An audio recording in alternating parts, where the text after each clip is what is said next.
But also a note of caution, because in the aggregation of statistics about, food security, about poverty, about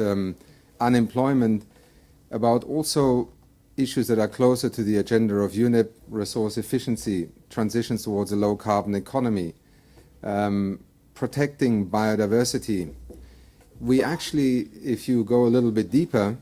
find that there are many different storylines that emerge, and whether it is at the level of community, of municipality, of a city, of a province, or even of a nation state, there are many, many instances where in fact things that we postulated as essential, imperative, urgent 20, 30 years ago have actually begun to happen. We do have instances across the globe, and not just in the industrialized, the so-called rich world, which illustrate not only the viability of concepts such as sustainability, concepts such as decoupling economic growth from resource consumption, the ability to rein in pollution, also to combat poverty. And these examples are a little bit part of the foundation upon which I will try and share with you this evening perhaps some of the impressions, the reflections that I have made in my involvement in this, let's say, bird's eye perspective, because one of the privileges of being an employee of the United Nations is that you do have access to a phenomenal spectrum of realities, experiences, stories, lives. And often when I'm asked, how can you as an Executive Director of UNEP still have any optimism left? I actually have to say I'm more optimistic now than I was even 10 years ago, which you might say is perhaps an element of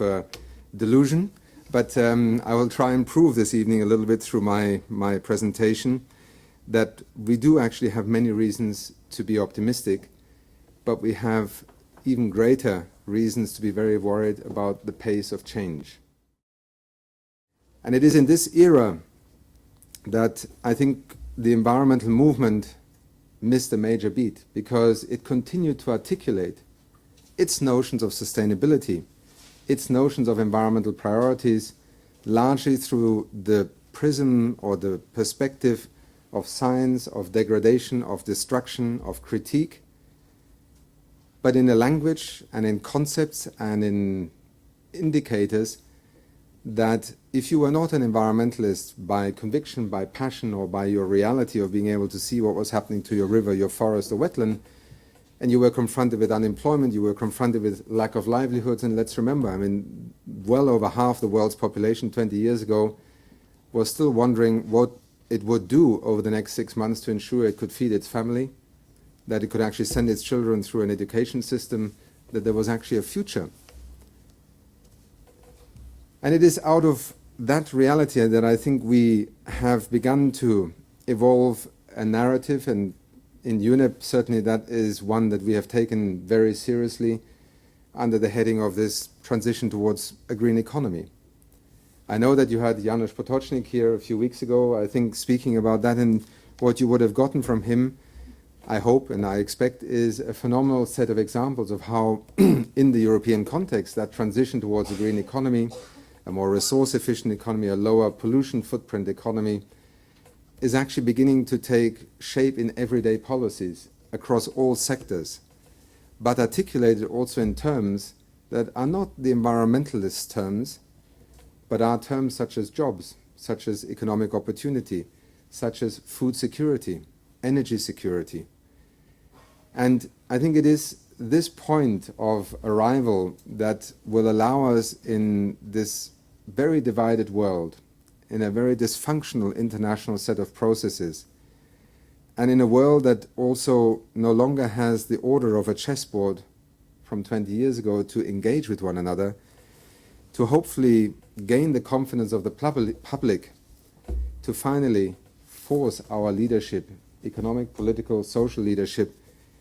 to work towards a new shared paradigm for sustainable development. Unless public confidence grows in our ability to actually address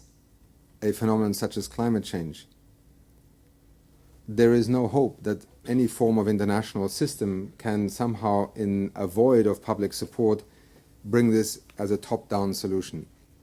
And I think the lesson of Doha, of Copenhagen, in many ways shows that at this particular point in time, the top-down solution, the global treaty, the global deal, is simply not the viable form of making progress.